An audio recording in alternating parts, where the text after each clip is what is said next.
ناظرین، آج کی ویڈیو میں بات کریں گے شب برات کے فضائل و برکات اور عبادات کے بارے میں، اور ساتھ ہی احادیث کی روشنی میں اس رات کی اہمیت کے بارے میں۔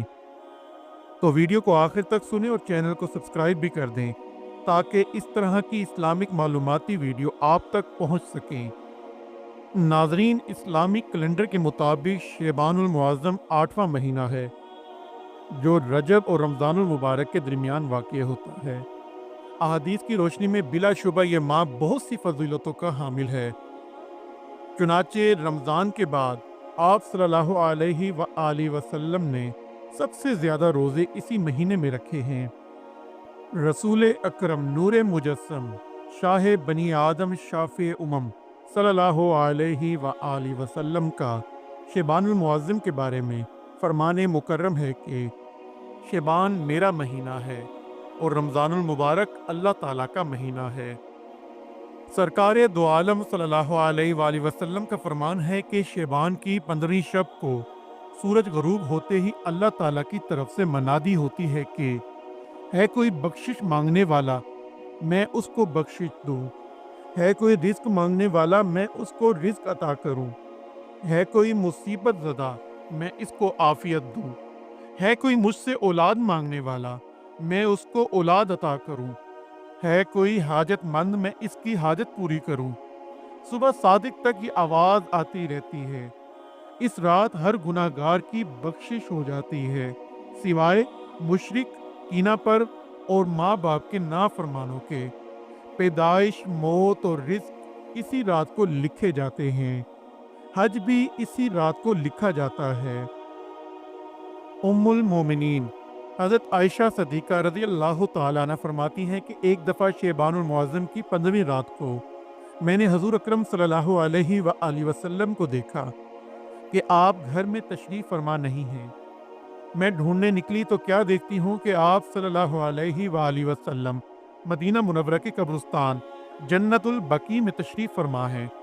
مجھے دیکھ کر فرمایا، اے عائشہ رضی اللہ تعالیٰ عنہ، اس رات اللہ تعالیٰ آسمان دنیا پر تجلی فرماتا ہے اور قبیلہ بنو کلب کی بکریوں کے بالوں کے برابر میری امت کے گناہ گاروں کو بخش دیتا ہے۔ جب یہ رات آئے تو عبادت کیا کرو اور صبح کو روزہ رکھا کرو۔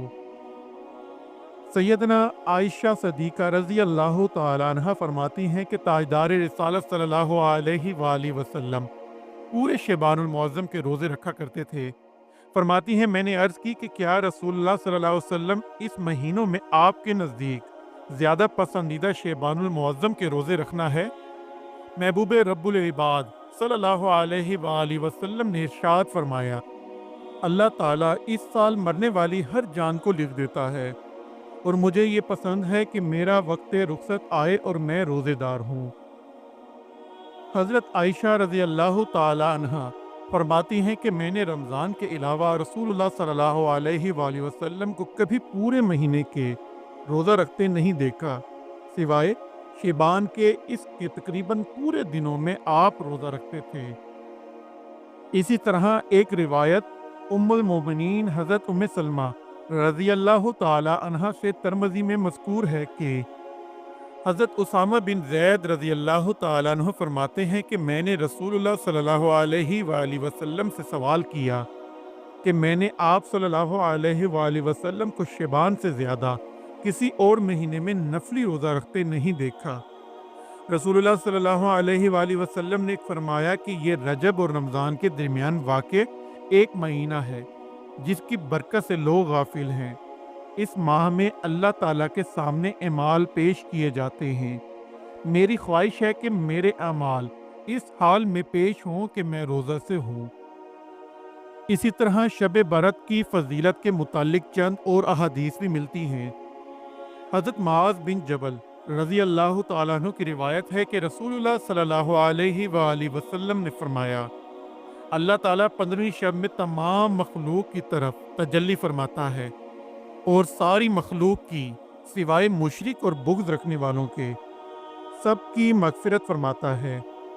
حضرت عثمان بن ابی العاص رضی اللہ تعالیٰ عنہ سے روایت ہے کہ رسول اللہ صلی اللہ علیہ وآلہ وسلم نے ارشاد فرمایا، ہمیں چاہیے کہ اس رات میں ان اعمال صالحہ کا خاص اہتمام کریں، عشاء اور فجر کی نمازیں وقت پر ادا کریں، بقدر توفیق نفل نمازیں خاص کر نماز تہجد ادا کریں، اگر ممکن ہو تو صلاۃ التسبیح بھی کریں، قرآن پاک کی تلاوت کریں، کثرت سے اللہ تعالیٰ کا ذکر کریں، اللہ تعالیٰ سے خوب دعائیں مانگیں، خاص کر اپنے گناہوں کی مغفرت چاہیں، کسی شب برات میں قبرستان تشریف لے جائیں، اپنے اور میت کے لیے دعائیں مغفرت کریں، لیکن ہر شب برات میں قبرستان جانے کا خاص اہتمام کوئی ضروری نہیں ہے، کیونکہ پوری زندگی میں نبی اکرم صلی اللہ علیہ وآلہ وسلم سے صرف ایک مرتبہ اس رات میں قبرستان جانا ثابت ہے۔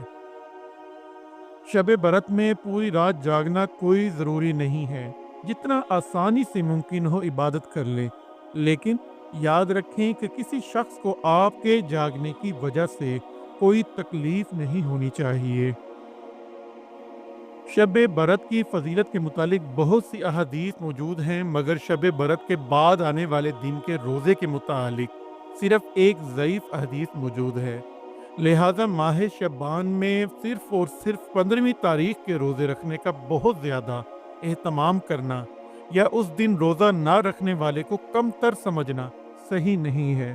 البتہ ماہ شعبان میں کثرت سے روزے رکھنے چاہیے۔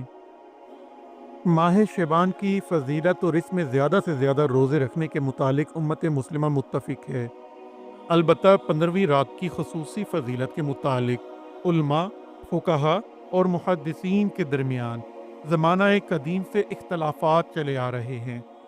علماء، فقہاء اور محدثین کی ایک بڑی جماعت کی رائے ہے کہ اس بات سے متعلق احادیث کے قابل قبول اور امت مسلمہ کا عمل ابتدا سے اس پر ہونے کی وجہ سے اس رات میں انفرادی طور پر نفل نمازوں کی ادائیگی، قرآن کریم کی تلاوت، ذکر اور دعاؤں کا کسی حد تک اہتمام کرنا چاہیے۔ کسی شب برات میں قبرستان بھی چلے جانا چاہیے۔ اس نوعیت سے اس رات میں عبادت کرنا بدعت نہیں، بلکہ اسلامی تعلیمات کے عین مطابق ہے۔ اللہ تعالی ہمارے تمام نیک اعمال کو قبول فرمائے۔